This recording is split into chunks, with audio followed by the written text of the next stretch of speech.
Welcome back to the Deep Dive, where we take a complicated stack of research, the articles, the datasets, the deep notes, and distill it down into knowledge you can use quickly and thoroughly. Today, we are tackling a dark and persistent thread woven through human history, the contagion of crime. We're asking, why do people copy horrific acts, and how does the media, from the printing press all the way to Twitter, act as the vehicle for those ideas? That's right. We have a huge, fascinating array of sources today. We are moving from classic 18th century criminology and societal panic over fictional media all the way up to these cutting-edge computational studies. Studies that use, believe it or not, epidemiological models to measure the spread of extremist propaganda on digital social networks. So our mission is to analyze two fundamental and really intertwined forces. Okay, so the first force is deeply psychological. It's the motivation of individual criminals, seeking that dark fame and notoriety through imitation.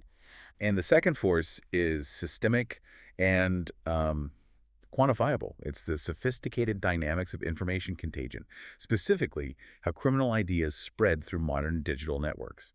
And we're going to use the specific and pretty shocking example of ISIS's campaign on Twitter to explore that. Our sources give us a vital shortcut here. Your mission as our listener is to move past the sensationalism and the headlines. We want you to understand precisely how criminal ideas spread, why some horrific acts become like viral blueprints for others, and what the hard scientific data down to an R0 score reveals about the effectiveness of modern online propaganda campaigns.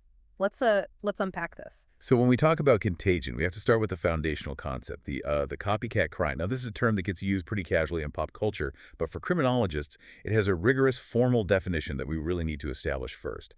I think most people assume any two crimes that look similar must be copycats.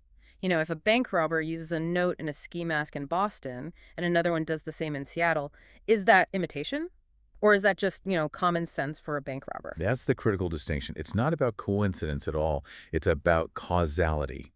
Huh. And it's causality driven by media. A valid copycat crime requires what researchers call a crime diet. The crime diet. Okay. Right. This means the crime must be inspired by an earlier media-publicized or media-portrayed crime. You need two distinct elements. A generator crime, that's the precursor, which can be real news or even fictional media, and then a subsequent copycat crime. So the two events aren't just similar in method. They have to be linked specifically by the consumption of information. Precisely. The essential element is what's called the linking mechanism. The media chronologically links the two crimes, creating what they term a unique criminogenic connection. Criminogenic connection. That's a mouthful. It is, but it's important. The definition is absolute. Without the media acting as this link, without the details of the original crime being published or broadcast, the occurrence, or even just the specific detailed form of the subsequent crime, would be eliminated. Wow. Okay, so this elevates the media from being, a neutral reporter of events to an actual necessary component in the mechanism of crime reproduction? It does. It actually defines the media as a conduit. So the four core ingredients we're tracking in this deep dive are the generator crime, that's the original actor account. Then there's the criminogenic content, so the details that provide the blueprint and, encourage emulation. Then, of course, the copycat criminal, the individual influenced by that content, and the resulting copycat crime itself. The crime is defined by this whole media dynamic, really regardless of whether it's a minor offense or a major homicide. It's fascinating that this foundational concern that media content could inspire crime is centuries old. Our sources show this isn't a modern debate. It goes back to the dawn of mass communication technologies. That's the crucial historical context, really. Every time society experiences a shift in media technology, the fear of copycat crime immediately follows. It's a pattern. Let's start with the 18th century. Our sources reference a 1728 pamphlet. What's the context there? Right, so this was following the rise of popular theater and printed satire. The pamphlet claimed that a young man became a highway robber after seeing John Gay's hugely popular ballad opera, The Beggar's Opera. Beggar's Opera. And this play, it satirized the corruption of society by, sort of glorifying thieves and prostitutes. The concern at the time was that these compelling, dramatic portrayals didn't just entertain people. They actually offered a model for real-world antisocial behavior. It was basically the 18th century equivalent of blaming violent video games for crime today. That's a powerful parallel. The fear that compelling narratives, even satirical ones, can corrupt youth seems to be constant, doesn't it? It certainly has. By the Victorian era, the blame shifted heavily to the explosion of cheap, mass-produced literature particularly the penny dreadfuls. Penny dreadfuls, I've heard that term. They were weekly periodicals full of just sensational stories about violence, crime, adventure, and they were widely blamed for a surge in juvenile delinquency. So they were seen as direct instructional guides, replacing, honest morality tales. Absolutely. The societal panic surrounding these publications was so intense that it led to the rise of moral reformers. One magazine in 1886 summed up the widespread anxiety with this really memorable, sharp phrasing. They wrote, "The boy pirate and the boy brigand of fiction soon becomes the boy burglar and the boy thief of fact." Wow. Yeah. This idea of direct, linear behavioral modeling driven by cheap, accessible media has defined this debate for well over 300 years. And despite this long history of discussion, the actual term we use today, copycat crime, is relatively modern. That's right. While the general concepts of imitation and social modeling have been around forever, the specific phrase copycat crime was only first documented in print in a UK newspaper, the Daily Telegraph, in April 1961. 1961? That's surprisingly recent. It is. And the term copycat criminal followed shortly after, appearing in the New York Times just 8 months later. Once that specific term was coined, it just cemented the cultural recognition of the phenomenon. So we have this long history and a clear academic definition, but rigorous study is still challenging. Why are copycat crimes so difficult to track systematically? There are two main methodological hurdles. The first is what we can call invisibility. Since copycat crimes are defined by this subjective link to a piece of media, they aren't systematically counted in official crime statistics. Not like, say, murder or Grand Theft Auto is tallied. Exactly. The crime itself might look like 1,000 other crimes. So the original generator crime and the copied crime can be separated by decades, vast geographical distances. Right. And by the nature of the media consumption, proving the unique essential media link requires the perpetrator to confess or brag or leave behind some clear evidence of the inspiration, like a note or a deliberate prop. An unknown and perhaps very large number of genuine copycat crimes invariably go unrecorded simply because that link is never identified. And this lack of systematic data collection is what feeds the second problem, false positives. Correct. When data is scarce, we rely on intuition, and intuition can be really misleading. Crimes that are just similar in method, like using a firearm during a robbery, might be incorrectly labeled as copycats simply because they resemble some highly publicized event. Right. Our sources reference this satirical post about criminals still copying Blackjack Collins' 1822 liquor store robbery. Chuckles. Right, that makes the point pretty well. It does. The satire makes the crucial point. If a criminal act is generic enough, masking your face, brandishing a weapon, demanding cash, the similarity is likely due to common criminal behavior, not specific imitation of a media event. You have to confirm that unique criminogenic connection. This brings us to the core criminological debate. Is the media crime link actually common or rare in the overall world of criminality? It's both. And that's what makes it so tricky. Social learning theory suggests that a lot of crime is fundamentally imitative, derived from observing real-world peers, parents, or community figures. So from that perspective, imitation is common. Very common. But when we isolate the criteria to media-linked copycat crime, the phenomenon becomes statistically rare. It makes up only a small fraction of all criminality. So why does the debate persist so intensely if it's statistically so rare? Because the impact is disproportionately high. While 3 out of 4 adult offenders report that none of their crimes were media-inspired, 1/4 of very significant 25% of adult offenders reported attempting a copycat crime at some point. 1 in 4. Wow. And here's the crucial detail. They often reported attempting it early in their criminal careers. So that suggests copycat crime is often a learning mechanism or an entry point into a life of crime. It does. It acts as a crucial jumping-off point for a substantial segment of delinquents. If a quarter of the existing criminal population started their careers by imitating something they saw in the media, that small, statistically rare behavior still has massive public and policy implications. It influences the whole trajectory of criminal careers. Exactly. Even if it remains a minority behavior overall. And this recognition of its potential influence forces us to look closer at the most destructive, high-profile examples of contagion, mass violence. Let's shift our focus now to the most visible, tragic, and frankly concerning area of copycat behavior: rampage violence, particularly mass shootings. This is where the media isn't just a conduit, it becomes the prize the perpetrator is actually seeking. The academic term here is mass shooting contagion. This is a specific extension of general behavioral contagion, where the high-profile media coverage given to an act of mass homicide serves as the mechanism that increases the probability of a similar shooting occurring. And it can be inspired either consciously or, subconsciously by the predecessor. It's the ultimate dark form of social influence, where the currency being sought is infamy. That is the crucial motive identified by researchers. These perpetrators often aim for a form of immortality, but it's an immortality achieved only through fame or notoriety. The Columbine shooters, for instance, explicitly documented this ambition. Their infamous basement tapes contain their goal. The most deaths in U.S. history. We're hoping. So they weren't just seeking to kill, they were seeking to be remembered as the killers who topped the previous record. Precisely. That desire for a legacy, however horrific, is what the media coverage then solidifies. Let's look at the hard data linking these events, starting with Columbine in 1999. Right. Columbine is consistently recognized as the modern starting point. Right. Because it was the first mass shooting to receive 2047 nationwide publicity. It transformed the shooters into instant global symbols of teenage rage and violence. A seminal 2015 study tracked this ripple effect meticulously. It concluded that the Columbine High School massacre inspired a minimum of 21 mimicked shootings and 53 attempted shooting plans across the U.S. in the 15 years that followed. That is a verifiable, quantifiable contagion cluster traceable back to a single generator crime. The effect is, it's just profound. And the data continues to show the pattern building upon itself. The Virginia Tech shooting in 2007 was one of the deadliest and most broadcast events of that year. Even with major competing news stories happening, the shooting just dominated the airwaves. And we have proof of the contagion here because the Virginia Tech shooter, prior to the act, explicitly referenced Columbine in his manifesto in video. So it's a direct line of inspiration. He wasn't just committing a crime, he was participating in an ongoing narrative established by the media. It's exactly. The Virginia Tech shooting is documented as inspiring at least 8 mass shooting attempts, demonstrating the continuing power of this hyper-attention.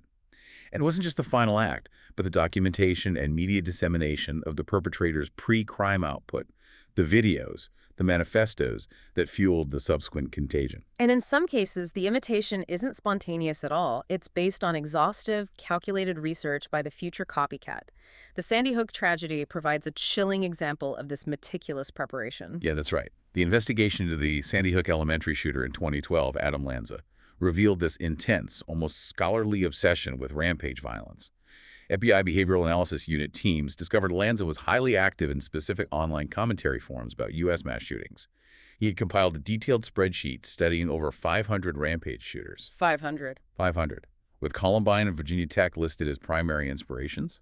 This wasn't a snap decision. It was a doctoral-level study in how to achieve maximum notoriety through violence, with the media's archive serving as the textbook. This research highlights a huge irony regarding media sensationalism. Mass shootings are perceived as this overwhelming, constant threat, commanding immediate and prolonged attention, yet they are statistically rare compared to other homicides. The irony is absolutely stark. While every mass shooting is a profound tragedy, data shows that these incidents statistically take the fewest lives out of all subcategories of homicidal crime in the U.S. Yet studies indicate that approximately 50% of news reporting is focused entirely on the broadcasting of violent crime, with mass shootings receiving disproportionate coverage compared to their actual casualty rates. So the hyper-attention feeds the pathology. The media, in attempting to document a major event, simultaneously fulfills the perpetrator's primary goal of achieving infamy. That's the tragic feedback loop. Research analyzing media coverage identifies a predictable 7-stage cycle of reporting. In this cycle, the shooter's identity inevitably becomes the narrative focal point. The FBI's Behavioral Analysis Unit has stated clearly that this coverage cements the legacies they seek to achieve by providing global attention and fame. And this is the context that gives rise to public safety responses like the No Notoriety and Don't Name Them campaigns. These movements were founded out of profound personal loss. The No Notoriety movement was started by Tom and Karen Teeves following the 2012 Aurora movie theater shooting where their son Alex was killed. They challenged media outlets to stop sensationalizing the perpetrator. Their goal is essentially psychological warfare against the criminal mind, right? Deprive them of the celebrity they crave, thereby reducing the motivator for future copycats. That is the core preventive strategy. They issue specific recommendations to the media. Avoid publishing the suspect's name, their photos, and any detailed methods of the crime. Instead, shift the narrative focus entirely to the victims, the community heroes, and the judicial process. And the Don't Name Them campaign is just an extension of that. It is. It explicitly recognizes that all publicity is good publicity for these rampage shooters and seeks to break the cycle by using generic descriptors like the suspect or the perpetrator. But doesn't this approach raise some difficult questions? I mean, if we suppress the shooter's identity or their manifesto, does that potentially prevent society from learning about the underlying failures, mental health services, security systems, social isolation that contributed to the violence? That is the central critical tension, and it's a completely valid concern. The proponents of no notoriety stress that their goal is not censorship of the event itself, nor is it to suppress meaningful investigative reporting into the system failures. Their argument is purely focused on preventative public safety. Okay. They argue that detailed information about the method and the identity can be conveyed to law enforcement, to academics, to policymakers, without transforming the perpetrator into a household name or distributing their manifesto widely. Because that manifesto, that's what acts as the blueprint for the next copycat. So the argument is about managing the contagion mechanism, not about hiding the facts of the tragedy. Exactly. The FBI supports this position, noting that the media coverage provides the very global attention and fame that these individuals are often seeking as their final act of revenge or validation. The idea is to fundamentally alter the outcome, make the act of mass violence a path to ultimate obscurity, not lasting notoriety. By dampening the spectacle, they hope to dampen the replication. We've established that the most severe, high-profile copycat crimes are driven by this quest for infamy. But it's crucial to remember that this phenomenon spans the entire spectrum of criminality. It goes from minor collective disturbances all the way up to complex theatrical homicides and lone wolf terrorism. That is a key point. Yeah. The focus often defaults to mass violence, but imitation affects everything. Collective acts like rioting, individual self-harm like suicide clusters, and many, many mundane everyday offenses.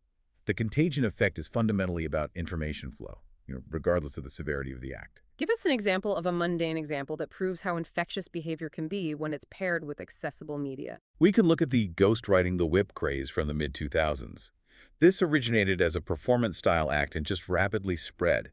It was directly inspired by a rap song, Ghostwriting It, by Mr. F.A.B., which contained explicit, criminogenic content. I mean, it literally instructed listeners, let me give you a 101 on how to ghost ride. Pull up, hop out, all in one motion, dancing on the hood while the car's still rolling. So here, the generator crime was a suggestion in a song, and the media vehicle was initially the music, then it was quickly amplified by the internet. Precisely. As the act involves putting a moving car in neutral and climbing out to dance, it's obviously incredibly dangerous. It resulted in thousands of moving vehicle offenses, numerous accidents, significant injuries, and even documented fatalities. And the spread was globalized by YouTube clips. Absolutely. YouTube and easily searchable instructional videos on Google just poured gasoline on the fire. And the nature of this particular copycat crime is key. It was purposely recorded and distributed by the offenders themselves, seeking attention and social validation. The act was the media performance. It's the digital update of the 18th century highway robber seeking fame. Only now, the fame is measured in views and shares. It proves that criminal behavior seeking social influence is one of the most contagious forms of information. Moving from minor offenses to serious crimes, let's explore how fictional media provides blueprints for violence. The influence of shows like Breaking Bad is stunning because it demonstrates imitation across method, motivation, and even accessories. The Breaking Bad connection is an incredible case study in how detailed plot points can jump from fiction into reality. Law enforcement across the U.S. began reporting instances of blue-colored methamphetamine appearing on the streets. Which was an obvious homage to Walter White's signature high-purity product. Exactly. That's a low-level imitation, almost a brand choice. But it shows the influence. But the imitation also escalated to horrific violence, copying the methods of disposal. Yes. There was the deeply disturbing case of a man in 9 Mile Falls convicted of strangling his girlfriend and then attempting to dispose of her body using sulfuric acid in a plastic tub. Which is eerily similar to the attempt made by Walter White and Jesse Pinkman early in the series. It's a clear example of how the media provided specific technical instruction for a violent act. And even the underlying motivation was copied, the very premise of the show. That's right. There was the case of Stephen W. Doran, a teacher with cancer, arrested for methamphetamine trafficking, a direct echo of the main character's life story, and his descent into crime after his own cancer diagnosis. The idea that this fictional narrative could normalize or even suggest this specific course of action it's profound. It is. And perhaps the most extreme example was the fan in Liverpool who was jailed for attempting to purchase ricin, the lethal toxin that became a major plot element in the series. He testified that he had been watching the show and simply had ricin in his mind. The idea that a plot point, a piece of criminogenic content, can become so sticky in the mind that a person seeks out a deadly substance based purely on fictional influence is chilling. It emphasizes the power of detailed media in defining the method. Similarly, Dexter, the series about a vigilante serial killer, provided an entire persona. In Canada, Mark Twitchell, who was convicted of murder, was an avowed fan and explicitly documented his own efforts to become a serial killer, using the show as a template for his actions and his psychological justification. But the most, baroque examples are those where the copycat crime becomes less an imitation and more a conscious, curated performance, a complex theatrical homage designed explicitly to maximize sensationalism. The Luca Magnotta case is the ultimate example of this. Absolutely. Luca Magnotta's 2012 murder of John Lennon was not a simple single copycat act. It was a composite crime, a meticulously planned, multi-layered homage to a bibliography of films. He clearly intended for the media to recognize and decipher his specific references. This ensures the linking mechanism is undeniable. So what were the specific blueprints he used? He consciously wove elements from at least 3 major films. The parallels to the 1992 movie Basic Instinct were stunning and intentional. Magnotta tied up the victim and stabbed him repeatedly with a white screwdriver, mimicking the iconic ice pick murder weapon used by Catherine Trammell in the film. Unbelievable. He then fabricated a story referencing Trammell's fiancée, a character named Manny, claiming an individual named Manny forced him to commit the crime. When he was eventually captured in Berlin, he was carrying a false passport in the name of Kirk Trammell. So the film provided the weapon, the pseudonym, and the narrative framework for his defense. That's right. And he didn't stop there. He added elements from other sources. New Order's song True Faith played during the video he made of the murder, a detail that mirrors its use in the film American Psycho. His subsequent flight to Paris and the staging of a Casablanca poster in his hotel room referenced that movie's themes of escape. The entire sequence was a performance, designed to elevate a murder into a sensational, recognizable piece of dark media art, guaranteeing maximum notoriety. These examples bring us to the core psychological distinction that researchers stress: the media's role as a rudder versus a trigger. This is the definitive takeaway regarding individual psychology. The research is clear. Media exposure is rarely, if ever, a direct trigger for violence in happy, stable, well-adjusted people. Right. If that were the case, we would have far more murderers. Exactly. Instead, crime-related media overwhelmingly acts as a rudder, providing direction, method, and motivation along a path the troubled individual has already begun traveling. So the media doesn't create the killer, but it provides the map and the vehicle to achieve the dark goals they already harbor. Precisely. Data shows that the vast majority of copycat killers already had significant violent tendencies, psychological disorders, or were mentally unstable before they consumed the generator content. The media affects these individuals who are already on the brink in 2 primary ways. What's the first way the rudder works? The first is lowering inhibition. Taking on a character or persona like the alleged Joker persona assumed by the Aurora theater shooter creates a crucial psychological distance. By temporarily stepping into the role of fictional or infamous media figure, the individual can psychologically separate their personal identity from the horrific, violent actions they were about to commit. And that makes it easier to do harm. It lowers the internal barrier to committing harm. Studies suggest this effect is most acute in the immediate 2 weeks following a major, highly publicized murder. And the second way is acting as that teaching tool, providing the practical detail. Yes. For the motivated person already bent toward violence, the media provides instruction on how to succeed. It directs them toward specific techniques, suggests vulnerable settings, and, critically, reinforces the notion that reproducing the original crime, or even better, topping it, will result in the desired fame and publicity. The silver lining, as we noted before, is that sometimes this pursuit of notoriety, the need to brag, document, and perform, allows law enforcement to intervene, often through online chatter. But this contagion, up to this point, has been primarily driven by human psychology and individual social learning. Now we move into a system where contagion is automated, digitized, and measurable at a massive scale. We are now making a fundamental shift. We are moving from the individual copycat seeking fame in the physical world to analyzing online extremism, specifically the propaganda efforts of ISIS, as a verifiable, measurable form of digital contagion. And this requires entirely new computational methods. The sources here focus on a specific, groundbreaking study of ISIS supporters on Twitter. Before we get to the data, the researchers had to spend a huge amount of effort just to finding a clean, reliable methodology. Why was that necessary? Because traditional social media research methods were proving inadequate for studying online radicalization. The first research question they had to address was, how do we define a solid methodological framework for studying this phenomenon without introducing massive bias? What biases were they trying to avoid? The standard approach relied on keyword-based searches, looking for terms associated with extremist actors or religious rhetoric. The researchers identified three critical flaws with this. First, keywords associated with religion are not necessarily used in an extremist context, which leads to huge amounts of noise in the data. Sure, that makes sense. Second, focusing on popular actors or known terms biases the data toward already influential users, so you miss the rise of new, smaller nodes of influence. And third, much of the keyword usage simply links back to news articles reporting on events, not genuine propaganda efforts. So they needed a data set guaranteed to contain genuine ISIS supporters. How did they achieve that crucial step of validation?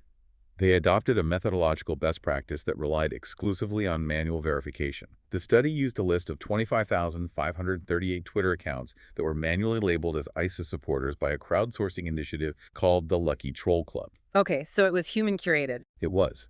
And critically, these accounts were then independently manually verified and subsequently suspended by Twitter's anti-abuse team between March and June 2015. That two-step human verification process is critical. It ensures the accounts were unequivocally linked to the Islamic State, giving the data set extreme reliability. What did the volume look like? This curated list generated an enormous data set. 3,395,901 tweets over an 18-month period from January 2014 to June 2015. Of that volume, nearly 1.2 million tweets came directly from the 25,538 ISIS accounts themselves, and the rest were retweets. And we must acknowledge the huge language barrier challenge here, which shaped the entire direction of the research. Absolutely. The data set presented a massive technical hurdle. Over 92% of the tweets were in Arabic. 92%. Yeah. This research was conducted around 2017, when Arabic natural language processing, or NLP, and accurate sentiment analysis tools for extremism were still in their very early developmental stages.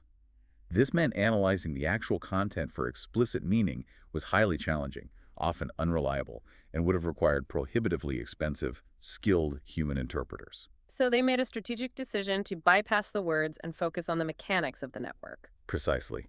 The study relied exclusively upon language-agnostic techniques. They focused on the statistical properties of information diffusion networks and temporal activity patterns, the how and when of content spread, rather than the explicit meaning of the words themselves. They examined the velocity, volume, and structure of the network, recognizing that the spread itself is the critical factor, regardless of the language. Let's look at the time series data, the digital skirmish between the platform and the propaganda campaign. What did the timing of Twitter's countermeasures reveal? The data showed a dramatic reaction from Twitter. Their suspensions occurred in substantial, coordinated batches over the 3 months analyzed. There was one particularly massive suspension spike where over 10,000 accounts were suspended on a single day, April 10th, over 2015. And this timely reaction coincided directly with the period of peak ISIS activity. So they were trying to suppress an exploding volume of content. Yes. During the March to May 2015 period, the overall tweet volume from these accounts spiked tenfold, averaging over 60,000 tweets per week and peaking at over 100,000 tweets per week. Twitter's reaction demonstrates the scale of the counter-effort required to contain this epidemic-like growth. But before those accounts were suspended, how successful were they at gaining visibility and influence within the network? We analyzed the distributions of their followers. It showed a long, skewed tail, meaning influence was highly concentrated, while the bottom quartile of users had fewer than 37 followers, suggesting limited reach for many. Thousands of accounts were incredibly successful. The upper quartile of ISIS users managed to attain over 400 followers. Which indicates their radicalization and influence operations were successful enough to secure a robust and far-reaching audience base. It does. But the data also hints that this success wasn't entirely organic. It involved network manipulation. How so? That's where it gets really interesting. When we analyzed the distribution of followees, the people the ISIS accounts were following, we observed an unexpected upward trend in the 100 to 1,000 range. This specific characteristic behavior is a textbook indicator of social network manipulation.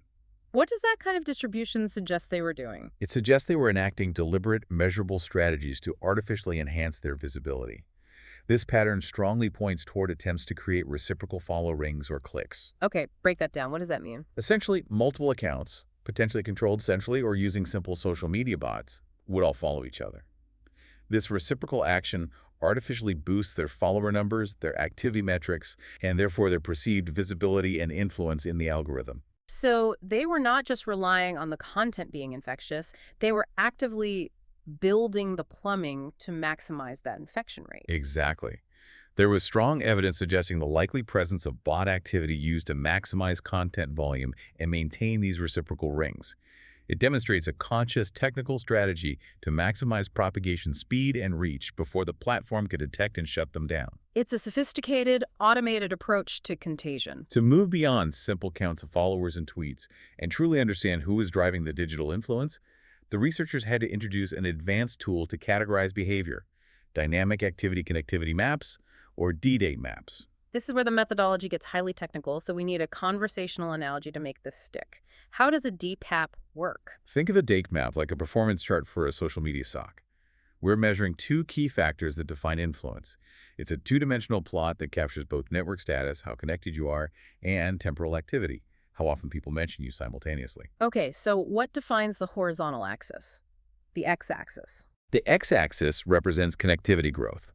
We're comparing the rate at which a user gains followers to the rate at which they follow others. Think of it as the popularity ratio. If an account has a $6 value greater than 1, they are acquiring followers much faster than they are following others. They are highly popular, the digital celebrities. And if x is less than 1? If $6 are, they are following others faster than they are being followed, which is the behavior of a common user seeking connections or, someone engaging in that reciprocal manipulation we talked about. This ratio is crucial for discriminating between genuinely popular accounts and those relying on artificial connection strategies. And the vertical axis, the y-axis. The y-axis represents the activity rate, or the measure of attention generated. We're comparing the rate of receiving mentions versus the rate of making mentions. If a user has a dollar value greater than 1, they are systematically receiving significantly more mentions relative to how frequently they mention others. These are the influentials. The conversation revolves around them. And if y is less than 1? If $1, they're generating more mentions than they receive, which is characteristic of common users or those simply broadcasting information outward. So by plotting the 13,024 active ISIS accounts on this map, the researchers could then categorize them into 4 distinct behavioral classes based on which quadrant they fell into. That's right. These 4 classes are common users, $y11, low connectivity growth, low activity rate. They are the baseline. Number 2, broadcasters. Sex followership growth, but they are defined by pushing content out, mentioning others frequently. They seek reach through volume. Number 3, influentials, $y11, fast followership growth, and they're frequently mentioned by others, the true core high-impact accounts. And finally, number 4, hidden influentials, $y11. They have low connectivity growth, but are frequently mentioned by others, perhaps focused on a small, intense clique. This allows us to move past simple follower count and see how these groups actually behave. What behavioral distinctions immediately jumped out between the volume-driven broadcasters and the high-impact influentials? The differences were striking. Common users and broadcasters posted roughly similar absolute amounts of tweets. However, broadcasters accrued nearly 1 order of magnitude more retweets than common users. An order of magnitude, so 10 times more. 10 times. This confirms their role as highly effective content pushers. They focused on volume to achieve distribution. So the broadcasters are the high-volume fire hose. What about the influentials, the true power brokers? Influentials post significantly less tweets than broadcasters, yet they accumulate total retweet numbers that are comparable. This confirms the success of the DS map. It successfully isolates true social influence. Influential users generate social influence and attention much more effectively per post. They are the high-quality, high-impact producers, meaning their content is curated, timely, or simply resonates more powerfully with the network. This detailed analysis of network structure provides the essential foundation for the most striking, quantifiable finding of the entire study. calculating the contagion rate using an epidemiological model. This is where computational social science borrowed a foundational concept from infectious disease epidemiology, the basic reproduction number, or not. Right. The $2 calculates the average number of new cases, or in this case, new adoptions, generated by one infected individual in an otherwise susceptible population. So to apply this to propaganda, they needed to define a digital infection. What was that? They defined an adoption very simply. When a user not identified as an existing ISIS supporter retweets an ISIS account's content for the first time. This first retweet marks the infection point, or adoption of the content. And the data on adoptions showed massive success for the campaign. Absolutely. Between March and June 2015, the uptake was enormous, peaking at nearly 1,000 new adoptions per day. In total, 54,358 distinct non-ISIS users retweeted the ISIS content at least once. By using the number of initial ISIS supporters, 25,538 is the initial infected population, and the resulting distinct users who adopted the content, 54,358, as the resulting cases, they calculated the triddle for ISIS propaganda. And that number was calculated as 2.13? 2.13. This number is profoundly important because it removes the vague notion that propaganda spreads quickly and replaces it with a hard scientific metric. Let's dedicate some time to truly unpack the implication of $, $2, and 1.333 cents. What does that number mean in policy and real-world terms? It means that, on average, before an ISIS supporter account was suspended, it infected 2.13 other distinct susceptible users into their network. This average user was successful enough to sustain exponential growth. But the shock for counterterrorism experts lies in the comparison to real-world biological threats. Give us the comparison points. What are we talking about here? An $1 value between 2 and 3 is typically where major global health epidemics fall. SARS, the severe acute respiratory syndrome outbreak, had an RL estimated to be around 2 to 4. Okay. The 2014 Ebola outbreak had an RL estimated between 1.5 and 2.5. Even certain strains of seasonal influenza are typically in that range. So a terrorist organization's online influence campaign was spreading with the quantifiable infectiousness of a global health crisis. That is terrifying, and it explains why platform moderation strategies had to shift so drastically. It fundamentally shifted the perspective. This finding validated the need to treat ideological spread not just as a communication problem, but as an epidemic requiring rapid containment and suppression. The $2 metric allows analysts to predict how quickly a new narrative or a new set of accounts might overwhelm a platform's defenses. If the dollar is over 1, the phenomenon grows exponentially, and 2.13 means explosive, difficult to contain growth. If that number represents the average, then some groups within the network must be significantly more infectious than others. Which of the 4 classes of ISIS supporters were actually responsible for generating this high $2 score? The analysis focused on which groups generated the most effective cascades, meaning the propagation of the content. They found that the dynamics for receiving retweets, which drives propagation, differed significantly across the classes. So where did the power truly lie? Who was the most infectious? For content deemed highly contagious, those specific cascades where the retweet $2 was calculated to be greater than 2.5, so significantly above the average influential users, followed closely by broadcasters, systematically generated the most attention and the most effective information contagions. This confirms the model.